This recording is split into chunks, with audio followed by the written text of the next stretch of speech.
How to properly clean your meat with Jakazuchi Taste Bites. Anytime I get meat, I clean it before I cook it.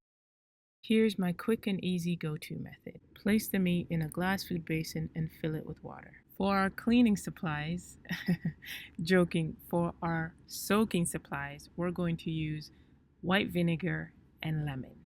So first, we're going to cut the lemon and squeeze it in.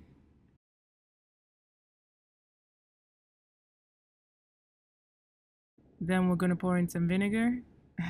Not too much, definitely not the whole thing. Mix it all together.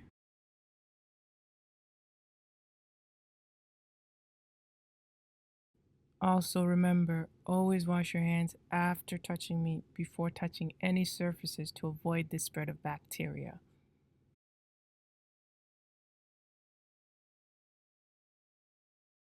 Let it soak for a bit. Okay, we're all done. Oh yeah, later I'm making my favorite lamb chops, so come through. Like, share, subscribe.